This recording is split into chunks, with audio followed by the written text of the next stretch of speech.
വെറും 5 രൂപയുടെ ഒരു നാണയം കൊണ്ട് നമുക്ക് സമ്പന്നനാകാൻ സാധിക്കുമോ? ലക്ഷ്മി കടാക്ഷവും അതിലൂടെ വൻ സാമ്പത്തിക നേട്ടവും ധനവർദ്ധനവും നേടുവാൻ കഴിയുമോ?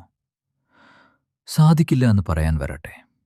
ഇതിനോടകം അനവധി പേർക്ക് സാമ്പത്തിക അഭിവൃദ്ധിയും തൊഴിലുയർച്ചയും കടത്തിൽ നിന്ന് പരിപൂർണ മുക്തിയും ഭാഗ്യാനുഭവങ്ങളും സിദ്ധിച്ച ഒരു താന്ത്രിക പരിഹാരത്തെയാണ് ഈ വീഡിയോയിലൂടെ പരിചയപ്പെടുത്തുന്നത്.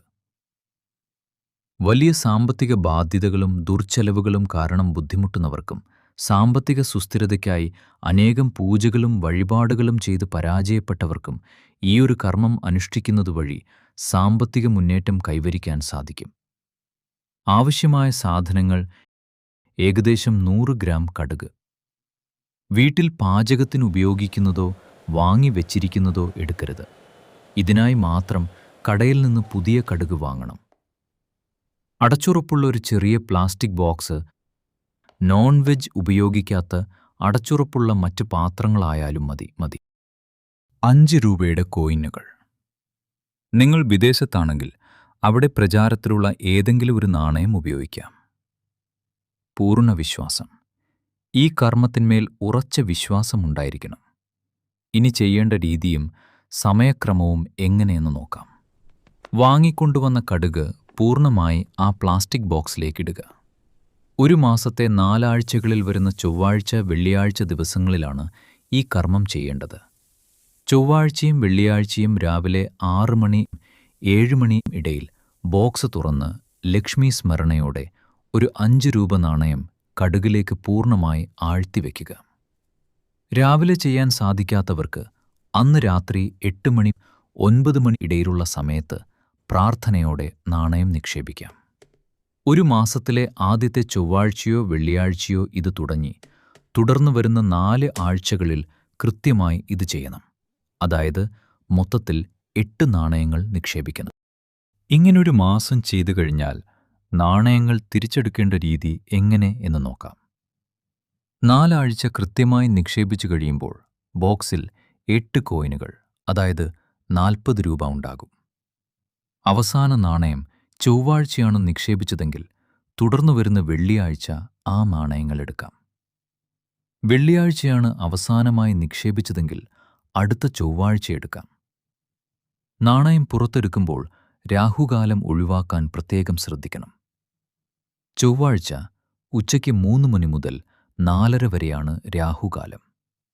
അതുപോലെ തന്നെ വെള്ളിയാഴ്ച രാവിലെ 10:30 മുതൽ 12 മണി വരെയാണ് രാഹുകാലം. ഈ തുക എന്ത് ചെയ്യണം? ഈ 40 രൂപ ഒരിക്കലും നിങ്ങളുടെ സ്വന്തം ആവശ്യങ്ങൾക്കായി ഉപയോഗിക്കരുത്. ഇത് മറ്റുള്ളവർക്ക് ദാനമായി നൽകാം, അല്ലെങ്കിൽ അമ്പലത്തിലെ കാണിക്ക വഞ്ചിയിൽ നിക്ഷേപിക്കാം. ഈ പണം കൊണ്ട് മറ്റുള്ളവർക്ക് അന്നദാനം നടത്തുകയോ വസ്ത്രം, മരുന്ന്, പഠനോപകരണങ്ങൾ തുടങ്ങിയവ വാങ്ങി നൽകുകയോ ചെയ്യാം. 40 രൂപയ്ക്ക് പകരം നിങ്ങളുടെ കയ്യിൽ നിന്ന് കൂടുതൽ തുക ചേർത്ത് ഒരാൾക്ക് ഭക്ഷണം വാങ്ങിക്കൊടുക്കുന്നതിലും തെറ്റില്ല. ശ്രദ്ധിക്കേണ്ട പ്രധാന കാര്യങ്ങൾ: മുടക്കം വരരുത്. ഒരു കാരണവശാലും ഈ കർമ്മം മുടക്കരുത്. മുടങ്ങിപ്പോയാൽ വീണ്ടും 1 മുതൽ തുടങ്ങണം. മറക്കാതിരിക്കാൻ അലാറം വയ്ക്കാവുന്നതാണ്.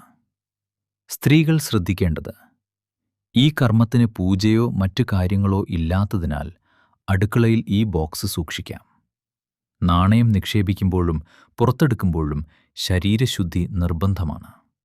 അശുദ്ധിയുള്ള ദിവസങ്ങൾ വന്നാൽ ആ ആഴ്ച 5 ദിവസം ഒഴിവാക്കി അടുത്ത ചൊവ്വ, വെള്ളിയാഴ്ചകളിൽ ബോക്സ് തുറക്കാം. കടുകിന്റെ ഉപയോഗം: ഒരേ കടുക് തന്നെ 3 മാസം വരെ തുടർന്നും ഉപയോഗിക്കാവുന്നതാണ്. 3 മാസത്തിനു ശേഷം ആ കടുക് ആരും ചവിട്ടാത്ത വൃക്ഷച്ചുവട്ടിലോ ജലാശയത്തിലോ ഉപേക്ഷിക്കണം. ഇതൊരിക്കലും ഭക്ഷണത്തിനായി ഉപയോഗിക്കരുത്. നാണയത്തിന്റെ ഉപയോഗം: എടുത്ത അതേ നാണയം കഴുകി വൃത്തിയാക്കി അടുത്ത മാസത്തെ കർമ്മങ്ങൾക്കായി വീണ്ടും ഉപയോഗിക്കാം. അങ്ങനെയെങ്കിൽ അതിനു പകരമുള്ള 40 രൂപ ദാനം ചെയ്യണം. കടുക് നെഗറ്റീവ് എനർജിയെ വലിച്ചെടുക്കാൻ കഴിവുള്ള ഒന്നായതിനാലും ധനത്തിന്റെ വർധനവിനെ സൂചിപ്പിക്കുന്നതിനാലുമാണ് ഈ താന്ത്രിക കർമ്മം ചെയ്യുന്നത്. ഇത് ചെയ്യുന്നതിലൂടെ സാമ്പത്തിക ബുദ്ധിമുട്ടുകൾ, ദുർച്ചെലവുകൾ എന്നിവ പെട്ടെന്ന് അവസാനിക്കുകയും പുതിയ വരുമാന സ്രോതസ്സുകൾ, തൊഴിൽ അവസരങ്ങൾ എന്നിവ തുറന്നു കിട്ടുകയും ചെയ്യും. ഒന്ന് പരീക്ഷിച്ചു നോക്കൂ. നിങ്ങളുടെ അനുഭവം കമന്റിൽ രേഖപ്പെടുത്തുക. ഈ വീഡിയോ നിങ്ങളുടെ പ്രിയപ്പെട്ടവർക്ക് ഷെയർ ചെയ്തു കൊടുക്കുക. കൂടുതൽ അറിവുകൾക്കും വീഡിയോകൾക്കുമായി ചാനൽ സബ്സ്ക്രൈബ് ചെയ്യുക. നന്ദി. നമസ്കാരം.